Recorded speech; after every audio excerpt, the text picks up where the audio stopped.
Oke, selanjutnya aku mau jelasin tentang chapter 23, Statement of Cash Flows. Ini nanti dari dua video. Satunya indirect, terus yang kedua direct. Oke, jadi kita langsung aja biar cepat. Sekali lagi, aku saranin untuk belajar dulu, karena ini bakal super brief. Oke, pertama statement of cash flow. Tujuannya buat apa? Primary-nya, tujuan utamanya yaitu untuk memberikan informasi tentang keadaan cash perusahaan ini gitu, cash receipts dan cash payment. Cash receipts yang perusahaannya dapat, cash payment yang perusahaannya bayar gitu. Baru tujuan keduanya adalah memberikan cash basis information gitu kan.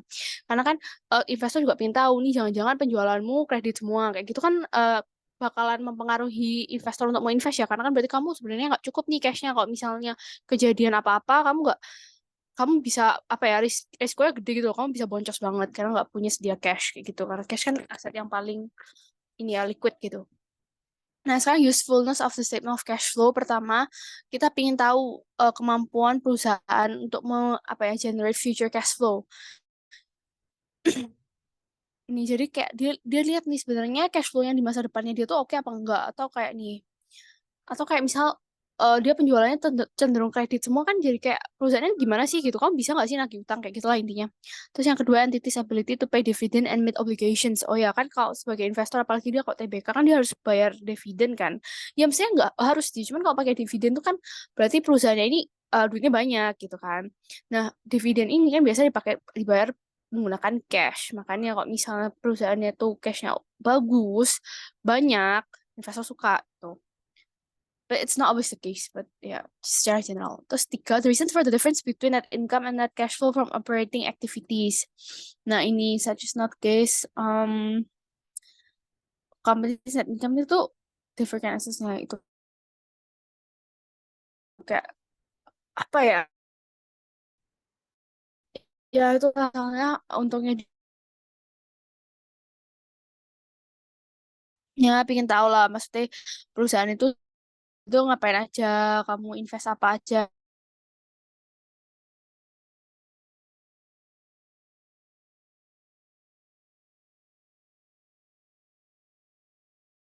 investing, financing, bedanya apa? Operating itu aset lancar, utang lancar.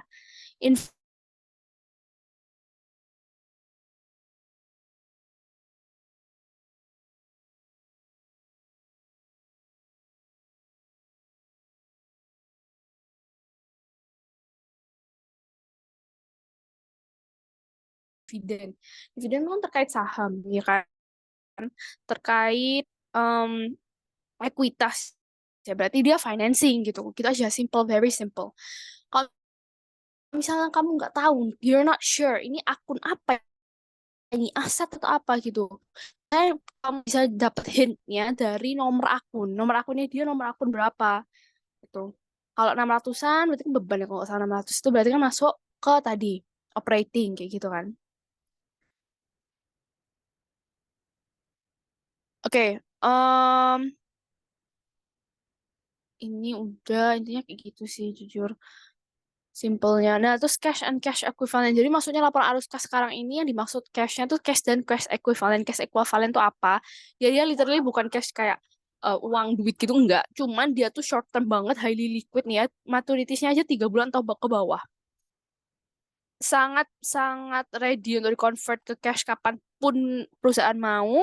Dia nggak punya insignificant risk of changes. Jadi kamu tahu nggak sih, kalau misalnya obligasimu 10 tahun nih, nah itu kan nggak bisa cash equivalent ya, karena kan ada interest rate dan 10 tahun tuh kerasa banget gitu. Sementara kalau kamu pegang commercial paper atau T-bills kayak 1 bulan doang, kan inflasi 1 bulan tuh apa sih gitu. Jadi kan tidak apa ya, nggak punya risk of changes ini loh. Makanya dia termasuk cash and cash equivalent.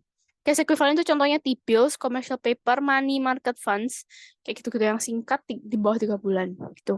Formatnya kayak gini, misal besok wasnya esai, ya udah formatnya kayak gini intinya. Nah, sekarang preparing the statement of cash flow. Yang dibutuhin adalah comparative statement of financial position ya. Jadi neraca komparatif tahun sebelumnya sama tahun ini untuk lihat apa? Untuk lihat perubahannya tuh di mana gitu kan. Terus current income statement laba rugi yang tahun ini dan selected transaction data. Jadi ada beberapa apa ya, kayak transaksi dari general ledger itu juga perlu gitu. Nah, ini adalah contoh yang sangat-sangat gampang menurutku. Nih, yang pertama kamu harus lihat dari tax consultants in there. Yang pertama kamu lihat tuh kan dapat nih comparative statement of financial position ya kan. Terus kamu dapat nih income statement, terus ada additional information tadi yang dari general ledger. Yang pertama kamu harus tahu itu ini, lihat dulu ini cashnya, cashnya di 2022 sama di ini beginning balance ya 2022 sama akhirnya tuh 49.000 increase. Berarti mau nggak mau jawabanmu tuh cashnya nanti di total harus 49.000 kalau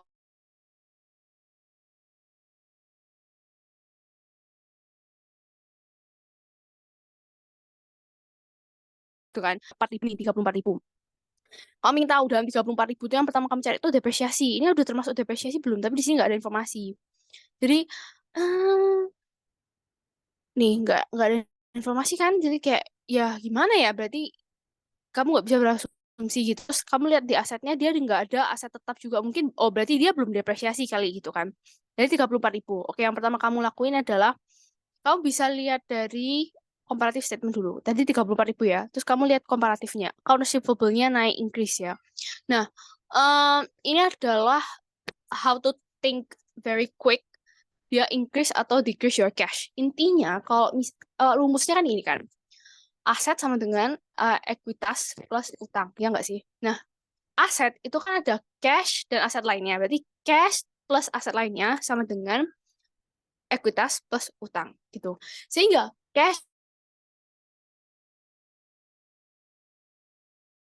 ini aset lainnya, ya enggak? Jadi, kamu bisa lihat yang berkebalikan itu cuman aset lainnya gitu kan. Berarti gini, kalau misalnya utang naik, cash nanti juga increase. Ekuitas naik, cash nanti juga increase. Kalau misalnya ekuitas turun, cash turun, utang turun, cash turun gitu. Wes, itu paling gampang wes, daripada kamu pusing ini bayar apa apa dapat ya wes, daripada pusing kayak gitu mending hafal rumusnya. Terus kalau aset lainnya itu berkebalikan. Kalau prepaid naik, cash berarti decrease gitu kan.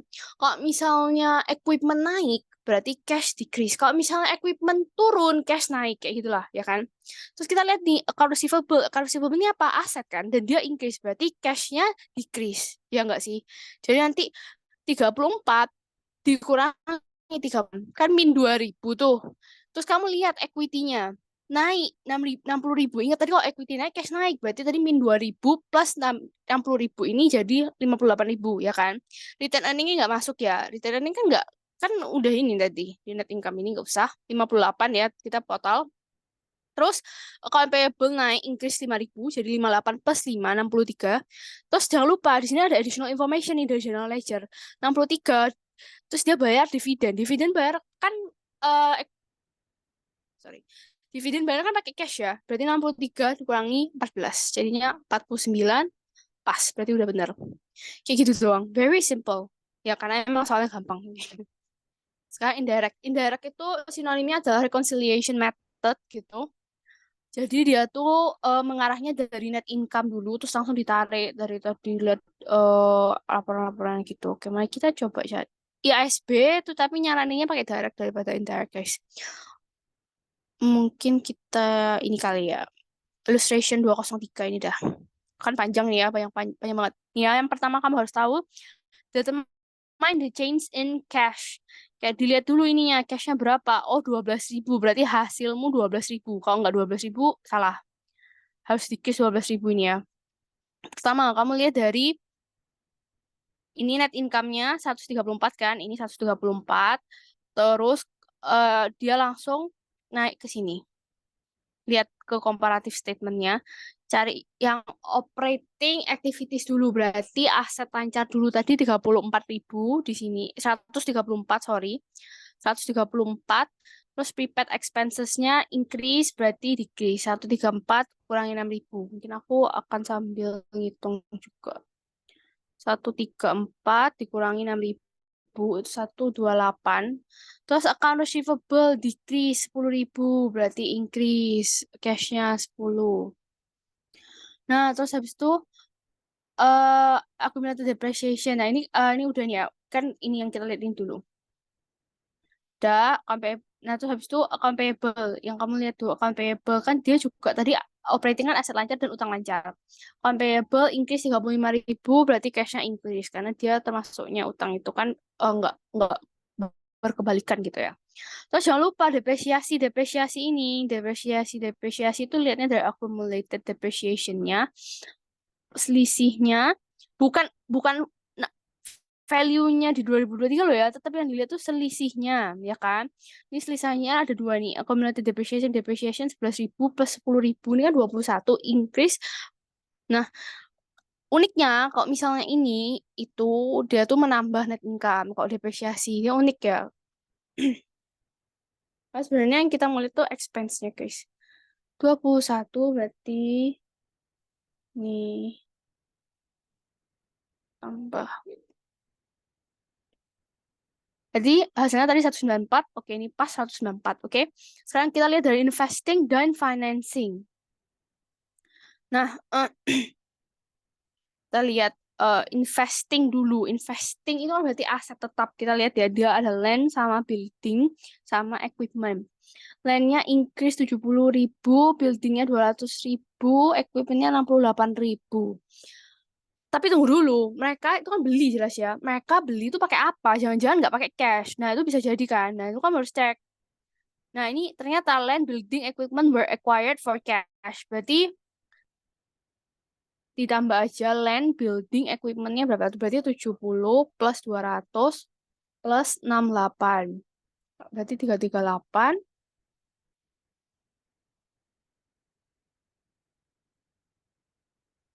Ini increase di land 70 ya kan. Terus habis itu, mana sih tadi? Oh, ini kan yang tadi. Bentar, bentar.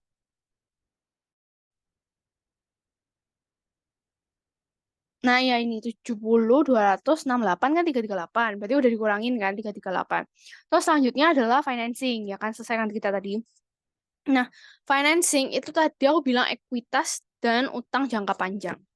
Nah, kita lihat lagi laporan neracanya. Nih, nggak ada beda, berarti nggak ngeluarin saham baru, return earningnya nggak usah dilihat, bond payable, bond sama account payable tuh bedanya kan. Kalau payable tuh, kalau bond lebih jangka panjang. Kalau account payable jangka pendek. Nah, bond payable increase nih 150.000.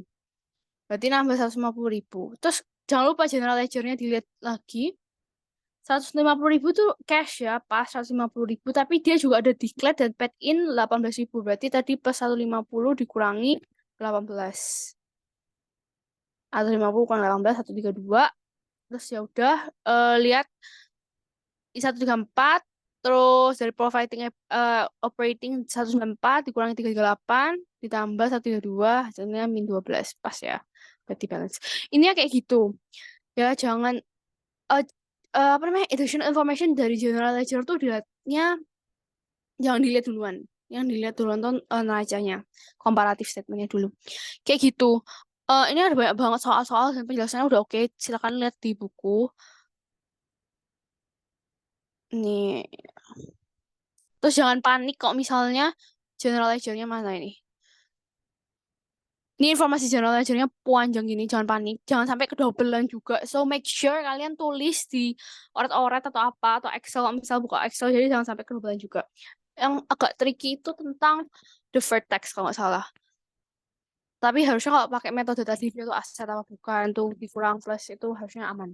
Itu.